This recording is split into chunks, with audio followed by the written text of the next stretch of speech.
Well, welcome everybody. Episode 25 of Playing with Perspective, the Suspended Animation Podcast. How can we invest in difficult times? That's the topic of today's episode. And I have a very, very special guest. His name is Dimitri Argyros here in the studio. Now, for everybody that doesn't know Dimitri migrated to Australia from Cairo when he was 29. He's actually of Greek descent. He studied and practiced as a vet in Cairo, but when he arrived in Sydney, life took him in another direction, and he studied accounting and later added financial planning to his long list of talents. Dimitri has a lovely wife, 2 sons and a daughter, and now runs his accounting and financial planning practice with his second son, Angelo. During this time, Dimitri has worked as a volunteer for the Australian Red Cross in South Africa and for a Greek charity in Tanzania. As you can probably tell, Dimitri has a zest for life and everything that it has to offer, and is passionate about helping his clients set themselves up to early to reap and enjoy the benefits. So welcome, Dimitri. Thank you, Darren, for having me. My pleasure. That's one hell of a story. I'm looking forward to getting more into the details. So I thought, Dimitri, before we start, maybe just give us a little bit of a snapshot into your background and your journey, and then we'll go into some questions and answers. Look, I am the typical Greek of diaspora, Greeks around the world. Yep. You know, there is 10, 11 million Greeks all around the world and another 10 inside Greece. So, I'm one of them. I was Greek Egyptian, now I'm Greek Australian. Wow. So for the last 30 years or so. And yes, I had a different profession. I developed to become an accountant and financial planner for several reasons, but few griefs and few regrets, but no point. Looking forward, I really enjoyed my path as an accountant, financial planner. Yep. Financial well-being and financial education is always very important, and it was always very important to me. And it was very important to apply to our children as well. Because unfortunately, in today's society, we want to give them education, we want to give them degrees or qualifications or trades, but we don't really teach them how to be financially educated, how to be smart with their money. We only teach them, you need to get this to get to that point, to make money, get a good position, be a doctor, be a plumber, be a bricklayer, be whatever you want to be. But then after that, sitting on a big dollars, $100,000, $200,000 wages, and they just spoil it. Or they spend 20 years till they find the significant another half to say, for God's sake, I need to have a family now. Yep. And I need to do this. But the smart people invest constantly from the beginning. So I'm really passionate about that. And thankfully, I teach my children to that matter quite well. Also, don't forget, when you are a migrant, it's a different setup than if you are native of the country you are there. I'm sure if I stayed, say, back in Greece, I had a different mentality that when I left my roots and I came here. Because suddenly when you leave your roots and you come here, you are on a survival mode. Yes. You are, everyone is strange, everyone is difficult, the language is different, the way we drive is on the other side of the road, everything is different, the holidays are a little bit different, except of course Christmas and Easter. Yeah. So it is really your adrenaline, it is up here. And so many new things to adopt, so many new things to get used to that, the new norms. Yes.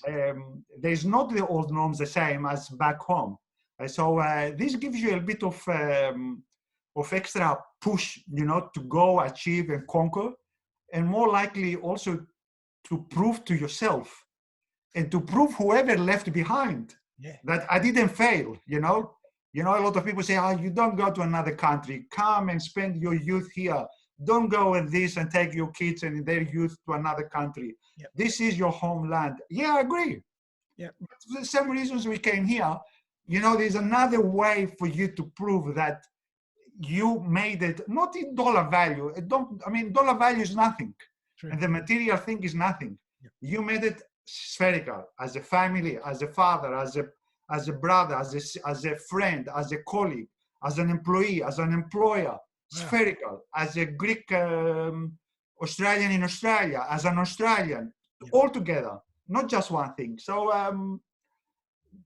thank God, I'm really very blessed. I was saying this to another friend today, probably yesterday when we were on the phone, how lucky, blessed we are in Australia.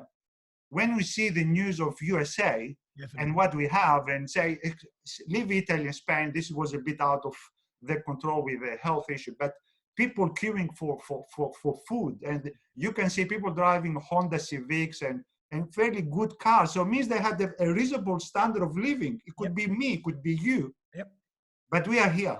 That's right. So really, I'm very grateful for a lot of things in my life, and being in Australia is one of them. Fantastic. And I can really see, I can feel it in your voice and your energy and your body language that you really have a passion for tasting everything there is in life. And just reading your small bio and all the things you've done, and that was only touching the surface. You really have done a lot. Darren, I'll tell you some things and then we move on, whatever you want me to ask you. But you know, sometimes misfortunes happens to your life. And then this misfortune happens to your life in a very young age. What it does to you, you understand life is very short. And life, it has to be taken very serious because big misfortunes happen. So the earlier you do that, the more you think, I don't have time to waste. Yes. It doesn't matter. It's not for everyone to be a millionaire. It's not for everyone to be Warren Buffett. It's not for everyone to be Picasso. It's not for everyone to be Mother Teresa. It doesn't really matter. For whatever you want to be, don't have time to waste. You have to have family. Start it early. You want to have money. Save early. You want to have a career. Start early. You want to be, I don't know, save the world. Start early. Build up the skills so you can save the world. But that's a very interesting debate in itself. Is that how were you blessed with that attitude and way of thinking from an early age? Not everybody is. I believe that I had several big misfortunes in my life. Couple, very strong, very traumatic. At 4 and at 12. And what did happen, especially at 4, I realized that all these old people, older than me, when you are that little and they are that tall and you look at them like this, you realize they are not as strong as they look. Mm-hmm. They are not as, nothing gets them as you look, because they lift you and they put you into bed and you say, I'll go sit here, eat your food, stay there. It doesn't mean that they're strong, because they're crying, they're suffering. They're smoking like no tomorrow because they're stressed. And when you see these events, it makes sense to you. There is an urgency for life, an urgency to live your life at the best of your ability and at the best of your ability and how you perceive your words. And then there's another issue, the constant updating of your values. Because your values at 5 or not 4 or 6 is too early to have values, but probably at 12, 13, when you start to be adolescent, you want to be a bit right-wing or left-wing, a communist or capitalist, religious, not religious, do yoga or pray, do this or do that, go with girls or don't go with girls, whatever it is. Your values, yes, you set it up, but then you have to have the guts and the courage to review them and have a discussion with people with the different values than you and see in them what they do have better than you. And then steal for them whatever they have better for you and adopt it. Brilliant. And then see if it works for you and then adapt it again and then adapt it again. And the same happens in everything. The same happens in investing. Same happens in your relation with your wife or your husband. Same happens with your relation with your kids, because nobody has a perfect formula. Nobody has. Because, I don't know how many children you have. I have 3 children. The 3 children are different. It's like came from different families. They came from different parents. But they stay the same. They are the same. That's right. So you have to treat one child different than the other. The same is the investments. Investments react different. The same is friends, relatives, everything. So you need to really to be open your mind and adapt all the time. It is tiring sometimes, because constant adaptation, it gets you tired, especially when you get older. That's right. So I remember when I changed my mobile, I refused any of my younger staff to update it. The reason is I become then ignorant about everything. So I deal with that 80% all right. Yep. And of course, when I stuck with 20%, I don't spend too much time. I ask the right guy, the smart guys that 20, 30 years younger than me. And I said, John, Elias, Daniel, how you do that? And they do tick, tick, tick, tick. And that's it. That's all right. But I'm not too far away. Yep. So the same with adaptation in life. You need to adapt. And that's one of the things migrants do well. Because you don't have a choice. That's very true. Because they need to adapt. Otherwise, they fail. Yep. And otherwise, what they do? They can't go back to home sometimes. I was fortunate that I could go back to home because I was not a migrant through a war or through a death disaster. I applied to the Australian Embassy. In 3 months, I got my approval and I came in. So it was all nice and smooth. Nothing to the migrations that they're really misfortunes people. I have a choice. But even that, it is really hard to forget. Adaptation is one of the biggest idiosyncrasies of the human race, and that's why we survive, and that's why we conquer the world, because we adapt. Absolutely, and I mean, and I want to kind of tie that into the situation we're all in now. Yes. You know, this situation right now needs adaptation. You know, we're absolutely all adapting and we're all evolving right now. And the topic of today is really going to be, how do we invest, or how can we invest in these times? And before we get into the how, I want to ask you why. Why should we even start thinking about investing when we're all in survival mode right now? I'll tell you why. In every disaster, the disaster has two coins, the two faces. It's a coin with two faces. It's a disaster one side and opportunity the other side. And I'll give you an example. You bought a house of $500,000 today, and today's worth $400,000. Yep. For me, the new buyer is an opportunity. For you, is a disaster. You bought BHP of $30, $30, $25, $40, $45 last 3 months ago. Today's 29 or 30. For me, is an opportunity. For you, is a disaster. Right. So, number one, it is in every opportunity there is a disaster. In every misfortune, there is something to learn and move on. So now the question is, why is the time to invest now? Because it is a great opportunity. Don't forget, there is trillions of dollars for the reserve banks all around the world pumping the system. Yep. Don't forget something very fundamental. There is not always a sunny day, and there is not always a thunderstorm and catastrophic day. Yep. Even Sodom and Gomorrah, they had a little bit of, Sodom and Gomorrah destroyed everything, but after that was a shiny day. After that was a disaster. Of course, burned a lot of people, but still there is a lot of comes after that. I mean, I have a little farm in Goulburn, yep. and we had the fires. The fires came outside the house. Disaster. Thanks to my two neighbors, they saved the house and they saved the little house I have and the sheds and the tractor. And I went there, it was all black, everything disaster. I was almost in a depression mood. Oh. I went 3 weeks later, guess what? All was shooting back. All was green. Yeah. We had a beautiful thunderstorm for about 20, 30 mils for 10 days. So I don't know, 300 mils. The dam was full. The life was back. And what it did, it burned all the dead wood. All the dead wood of years yep. of farming, yep. it burned it out. And now it's clear. It's like you can play golf. Wow. So beautiful. So you look at the disaster, and now it is so beautiful. It's a picture.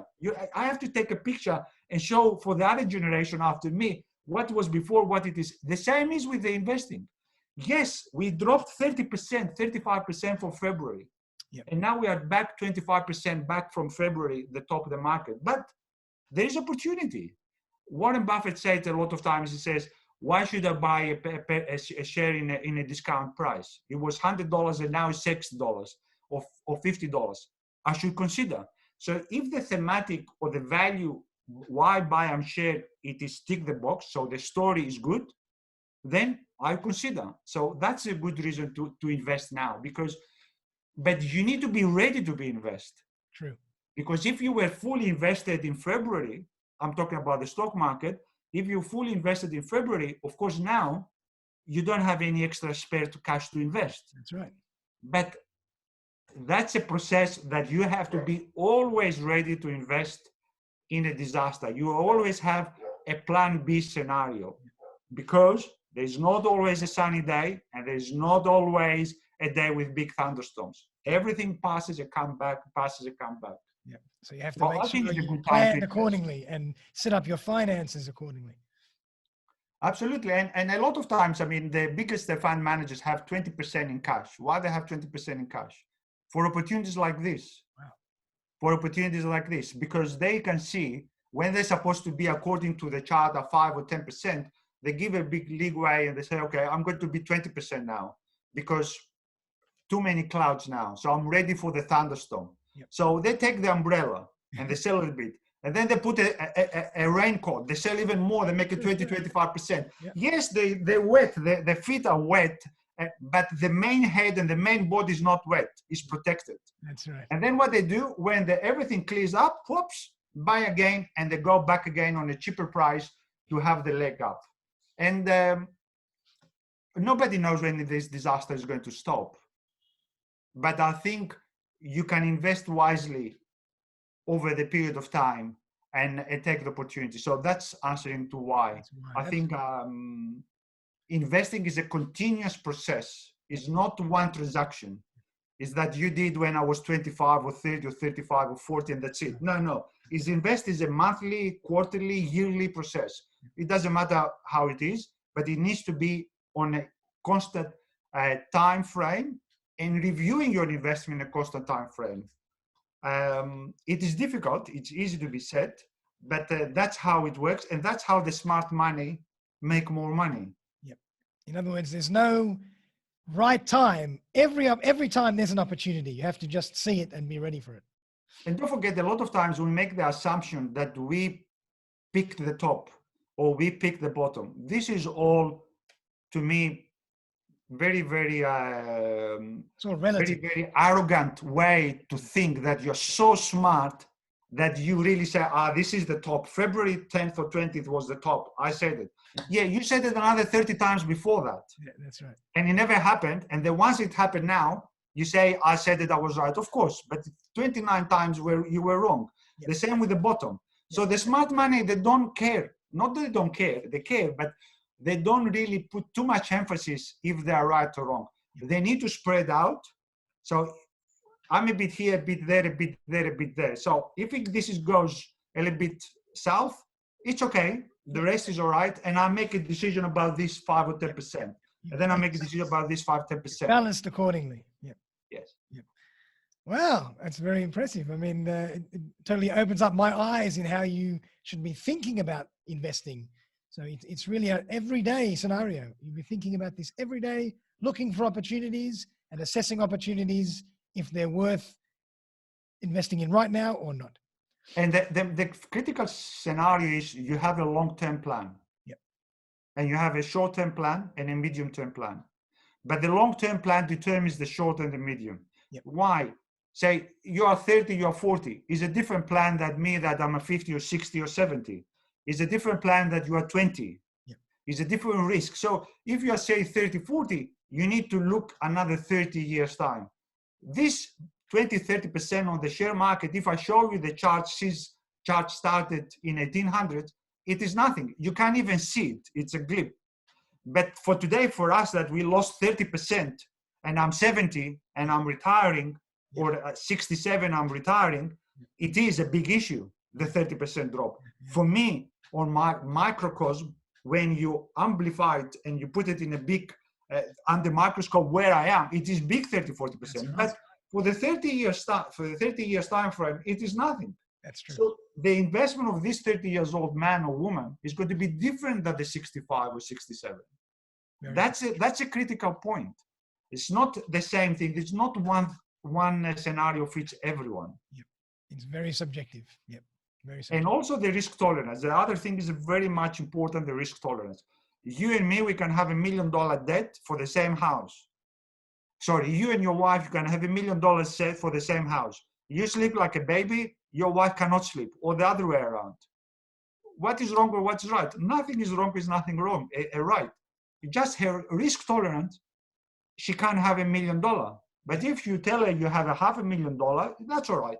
But for you, $500,000 is too little. Why I should have $500,000 when I have $1 million? I work harder than me. Yep. So this is also the risk tolerance that you have to bring together.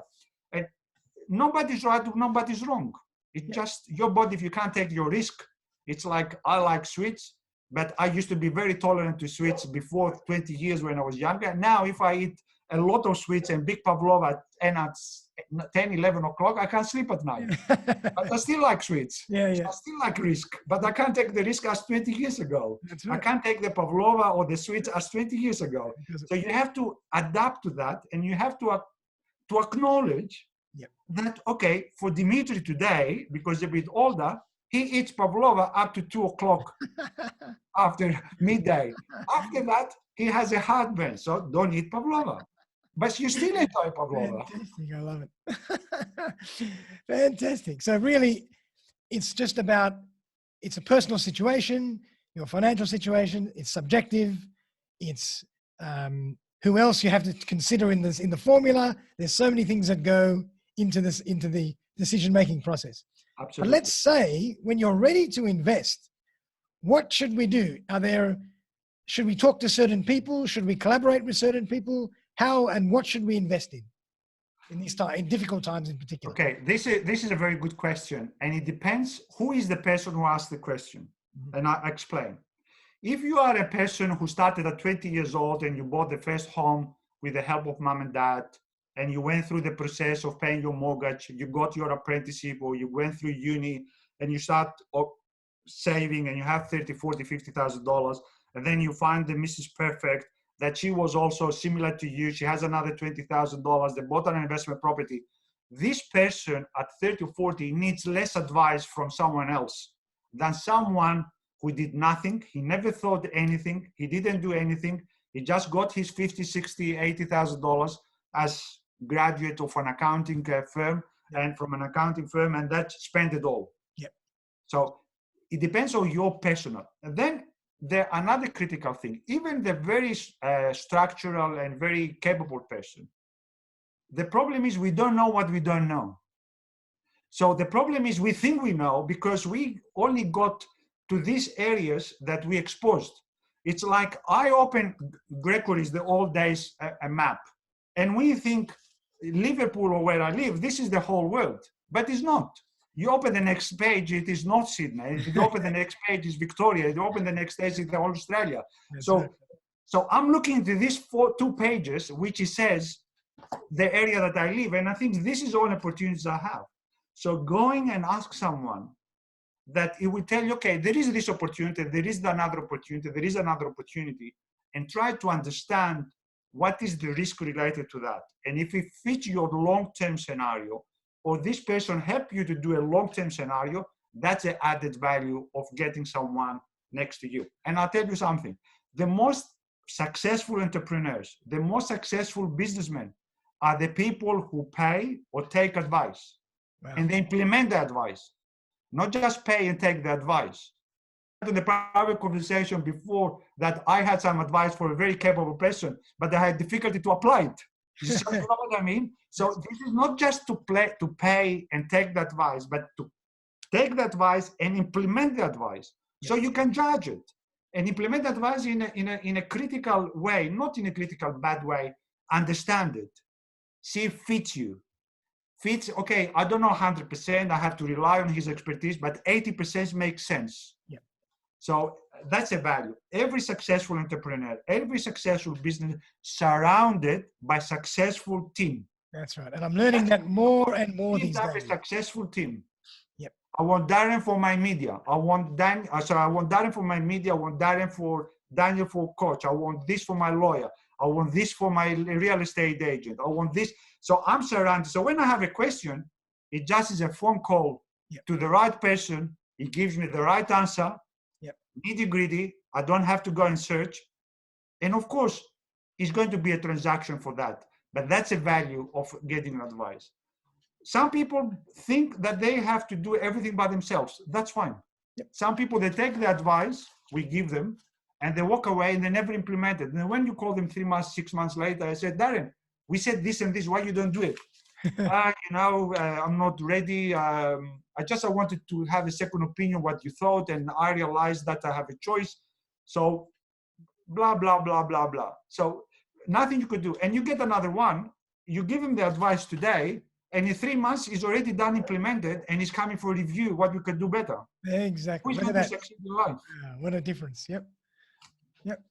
So that's actually a really good point. I mean, just out of interest, generally that people come to see you to get advice for wealth, what percentage actually implement quickly and what percentage don't implement so quickly? Because we do different stuff. So we do creation wealth, we do protect wealth, yep, and explain. We do protect lifestyle, and we do some tax advice. Okay. So the tax advice is always the first one to implement. Of course. Nobody wants to pay tax. Of course. So this is if I tell you, Darren, if you do this and this, and you do a salary sacrifice, and you save this because you transfer this to here, this is straight away. Tell me where to sign. Tell me where to sign. I'll sign twice. Yeah, twice. So there's no. This is first thing. Then it comes the implementation of wealth creation. This is a bit more. It needs to be mature. The person, not mature. Of course, he's mature, but it needs to be internalize the advice to see. Okay, yes, I understand where you come from. Do some of them. They do some of their own research. Make sure that what we said it fits with this ideas and what they want to be, and they understand it. And the other one we do is the life protection, the lifestyle protection. This is probably 70% they implemented straight away. Right, yeah. The wealth creation, they implemented probably 80%. Okay, interesting. The tax, 95%. 100%. There are some just want to have a chat. Yep. So I have $500,000 and I own 3 houses and I just got paid this, I sold my house $500,000 or it's an inheritance. What should I do? And they come and we went through everything like a big job to give them the best advice and they just walk away. And then a year later or 6 months later when we call and said, look, do you want us to do anything else? You say, no, thank you very much. 50% of them, they do nothing. It's just, they want a second opinion to think if they should do this or buy another property. Yep. And the other 50%, they go and they implement the advice on their own way. Uh-huh. I had a young lady and a young gentleman, a couple, they very high income earners, and they say, should I buy a second property and a third property as an investment property? And we did the plan over 5 years to buy the second property and then the third property. And that's what they did without any extra input. We just did 80% of the work. Yep. They see the strategy works, and they went and they found the property, one in Watercrop, I remember, one I can't remember where else, and they bought the property on their own. And because we contact them every year out of courtesy, after they compliment and say, oh, thank you very much. Yeah, we bought the second property, but there's no other need because these people are very stand on their own feet. Yep. They're confident. They just executed straight away. Yes, they just wanted a second opinion. Some others, they want to hold their hand, and some others are they're poor. Right. Some others, they're very high income earners, very good to what they do. Usually this is IT people because they had too much in their plate and they work 24/7 almost on call. Yep. And of course they have young children, capable wives, and then a lot of money. And they say, look, I don't have the time. Yeah. These people are the people who really also do very well. Because there is other people, I don't have the time, and they try to do it themselves. So what it does, because they are not sure, they procrastinate on the decision making. Mm-hmm. So should I buy this or should I buy this? And because they're not sure, they don't do anything, and they sit, and they sit, and they sit. So the time poor people, some of them, when they get external help, they achieve a lot faster results than the people. Happy to outsource. They say, okay, I don't have the time. You're the expert. Here you go for it. And then they just let you. But they understand what you tell them. And they have to they have a lot of questions. Yeah. And they have to understand, and you have to send a lot of papers and a lot of qualification, what you said that. So they're not, someone who just... Not naive by any means. Not naive, not at all. I mean, someone who earns big dollars and is smart in life, don't expect to be naive. I mean, he asks a lot of difficult questions backwards and forwards, backwards, forwards, but you enjoy that. Yeah. The reason is I enjoy that is because it's part of the decision process. Mm-hmm. So I explained to you, Darren, and you said, and I said, and we decided. Yep. And that's the result. So I don't want to take the credit, and I don't want to take all the blame. So it's more share credit, more share blame. I like that. At the end of the result, we want better result for you and for me, the Yeah. client, and for me, the advisor. Fantastic. You're co-pilots in the same journey. Absolutely. And it gives more power to me because I can understand better what are his fears. I can understand better what he's looking into, because in an interview for an hour and a half, you can't really distill everything. Yeah. And then a few phone calls, you can't distill everything. But when you discuss the investment strategy, you discuss what I do this and why should I do this, and show me this and show me this, you get the fear out of that. And I'll give you a real example is, if your father was bankrupt and you never told me because you were 10 years old and your father went bankrupt and now you are 50, it's almost a forgotten story. Your greatest fear is for you to be bankrupt. Yeah. Because you don't want to live what your father did. Yeah. But we don't know. And sometimes I said, why we don't do this? I say, yeah, but what about this? And then what it comes the story from the childhood. Yeah.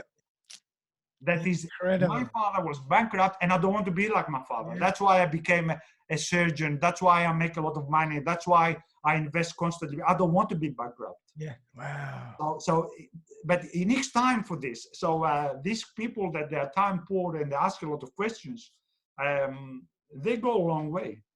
Fantastic. Incredible. And have you got an example, Dimitri, of someone that has made a really good investment or taken advantage of a really good investment opportunity right now in this difficult time? Yes. Actually, I have an architect that he had an SMSF. He has an SMSF and he has an industry super. And the question was, I have this industry super and it doesn't do anything. It sits and it makes 3-4%. It's annoying me. Let us put all in SMSF. I say, okay. Then we put it all in SMSF. That's fine. Makes sense. There is reasons and all the compliance. And just for everybody out there, SMSF is self-managed super fund. Self-managed super fund. Yes, my apologies. Self-managed super fund. And then the money is sitting in the SMSF in the self-managed super fund cash account. And then every 2 days, can we invest? Why we don't invest? Should invest? Very nice and polite. The guy wanted to invest it. Why we have? And I had this issue that is January now, late January, early February. And I said, look, say, Darren, I'm a bit skeptical to invest all the money now. Yep. Let me wait a little bit because something is cooking, but I don't know. Maybe I'm totally wrong. Maybe the market shoots up again and we miss an opportunity. Are you happy? Yep. And he said, okay, I'll leave it to you. And then the market dropped 10%. So he sent an email and he said, Dimitri, it's a good time to invest. I said, no, so it's a falling knife. Yeah. I can't really invest in a falling knife. Let me wait. He said, okay. Then he dropped another 10%. He said, Dimitri, whatever you want to do, please do it. I want to ask you another question. I love it. So this was a really good story. Now, I mean, it could be half luck, half abilities. Yeah. But even if it is 20% ability and 80% luck, I'm quite happy with that. But it's a good story. And now we're waiting for him to allocate the money in a small parcels when we go up. Fantastic. So another story, it's one of the biggest clients I have. I saw the issue with the January, February. And don't forget, not me saw the issue. A lot of other people saw it. It's not my particular skills that I'm the guru. Nothing. The media was full of scenarios of. We were watching it. We're watching it all over the world come to us over time. That something's going to happen, but no one thought it's going to be from coronavirus. Yeah, right. He thought something China war, Donald Trump, something like this. Yeah. And because I was afraid something goes wrong, so what we started to liquidate 20% of the positions. So you are on a growth portfolio. So you're 80% in the market, 20% in the cash. So we started, it became 40, 60. Mm-hmm. Why? Just to have enough gunpowder now to go and buy. Yeah. And of course we communicated this to the client. He said, okay, please do. We done it. And we thankfully did it. Now the client says, why you did only 20? You should have done it 50%. I said, but I didn't know the result. That's right. I didn't know it's going to go 30% down. Yep. I mean, if you think you have a guru, no, you don't have a guru. No such thing. I have a calculated risk. So, okay, if it goes 20% down, at least I have some money for me to go back. I'm not just cashless. Yep. That's all my point was. And now we're sitting in cash waiting to rebalance the portfolio. Wow. Wow. So it just goes to show that even in this market, as you say, there are opportunities as long as you're geared for taking advantage of those opportunities. That's also very important. A lot of people forget that. Yep. You have to be keen to take advantage of the opportunity. You know what you're looking for and be patient. Yep.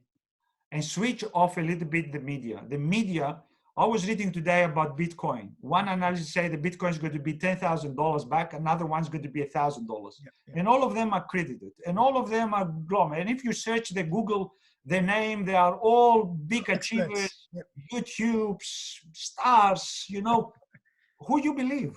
That's right. None, really. It's too much noise because extreme news sells. Yep. Extreme news sells, especially negative news sells. Yep. So you need to be a bit more patient and small transactions in a timely manner. Be patient. Test Be it as you go as well before you take a big jump. That you go. So if you did a mistake on a small parcel.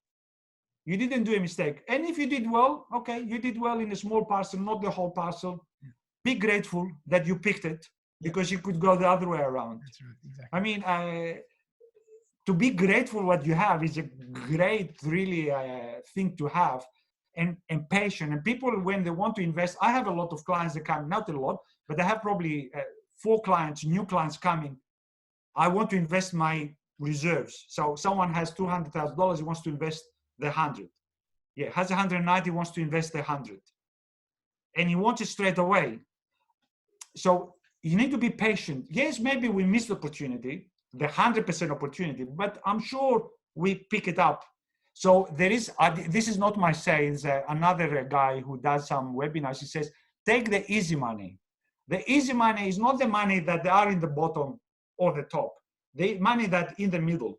Yeah, I like that. So as it goes up, you take this money, just this money, not the money in the bottom. This is hard money. Yep. You need a lot of skill and a lot of luck. Yep. Okay, maybe you say you have the skill, but you need to have the luck. That's right. Because a lot of things you don't know. Yep. And to sell here, it's also, you need a lot of skill and probably you need a lot more luck than skill. Yep. But to buy and sell here and make money, this is the easy money. That's very interesting. So why we look for the hard money? Yep. We just go for the easy money, but consistently, slowly, every month and every month and every month. Yep. And then it's the accumulation effect, it's the compounding effect. That's right. If I earn $10 today and tomorrow $10 and tomorrow $2, in 12 months it's $120 on the top of my $1,000. And then next year is going to be $12 every month and $13 every month and $14 every month and goes up. And before I know, I'm a millionaire. Yeah, that's very interesting. And even we were talking just even before the show about anything that you do, you have to implement and execute daily with patience and make sure that you do it to the 100% of your plan. And that's exactly the same with investment, it sounds like. You know, instead of waiting to the top and just taking the money when it's easy and you got lucky quickly, take something from the middle regularly over time for your whole life and stick to that strategy. And then over time, that strategy will be the winning strategy. You know, Greeks love property. You know, Greeks love property in Australia. Greeks have the highest percentage of property ownership from the migrants in Australia. This is true. Is that yeah, right? yeah. Okay. They have because it is a sense of belonging. So I bought my house 2 years after I came to Australia. It was clinching in. You know, you need to clinch in that nobody's going to take me here. I'm succeeding. That's right. So this is really back in, and a lot of other migrants, and Arabs, and Chinese, and Vietnamese. Yep. So a lot of migrants that love property. You know who is most successful property owner? Because I'm an accountant, I've seen the story of success of hundreds of people and thousands of people literally over my lifetime as an accountant, especially from my previous practices that I had higher number of clients. And you know who is the most successful story? The uneducated cancel worker that he just bought the next property for his daughter, and the property after that for his son, Wow. and then he bought for his cousin, Yeah. and he just bought for his nephew, for his grandson. And when I said, Mr. Markopoulos, for example, why did you buy all in the same street? Yeah. I said, I don't know. Just was empty there, so I thought I'd go and bid. So I took it. But when you look at their lifetime, they're millionaires. Yep. Because they have these properties in Vaucluse and in Potts Point, Yep. 40, 50 years ago. And all they didn't go to find the best opportunity. They didn't go to find what is the best tax, minimization. They didn't go, they just invested. Yep. As long as they could, they just invested. And they just invested. And now they sit it, and they're multimillionaires. And believe me, hardly they know to write their name in Greek or in English. And I mean, they know to write, but you know what I mean. It's really not the smartest, but financially very smart. Very smart. Yep. Financially very educated. Wow. The compounding effect of continuous investing. And so why do I need to invent the wheel? I see this past story of these people, and you have to be humble to understand and read the story through the financials, through the balance sheet, the profit and loss. You see them every year. And I said, why this Mr. Markopoulos, or whoever it is, just a fake name, did so well? And John Smith or Dimitri Smith stuffed it up, and he has $200,000 or $300,000 a year. Yeah. And he's Why these two blocks that did different? Yep. The only difference is the lifestyle and continuous investment. The other guy was content with a bit less and continuous invest. The other side, the Dimitri Smith, was never content with his lifestyle. He was always want more. And now, and he did one investment, and that's it. Yep. He bought a big house with a swimming pool, whatever, and that's it. And now he's waiting to appreciate. So it's a lot of wisdom when you see other people's accounts and other people's lifestyle in financial. And that's why we're very, very fortunate, because we learn from our clients. That's right. You learn, you see the spreadsheet in front of you. Yes, and we see what they invest, because they have to tell us. And you understand, but you need to have two things: to be analytical and to be humble, to think that I don't know everything. Yes. This guy who comes on dirty shoes and a dirty uniform, and he's not tight, and and he doesn't speak as good as supposed to be. He could be a lot smarter than me, and a lot of times they are. Wow, fantastic! I love it. Well, Dimitri, that is very, very interesting. I've never been an expert from a financial investment point of view, so I've learned a hell of a lot, and I have to rewatch this many times to understand everything. But before we finish up, have you got any little tips or advice other than what you've already shared, because you've already shared so many golden nuggets of advice? But if you wanted to leave the viewers and the audience with just one or two little things, what would you say? I think you need to read yourself. What is your risk tolerance? Mm-hmm. Where are you at this point of time in life? Mm-hmm. And don't believe that you don't have time. Okay. I mean, because we don't know how long we live. Today, we're going to live up to 90. Yep. So if you are 50 or 60, it doesn't mean you're just over the cliff. Yep.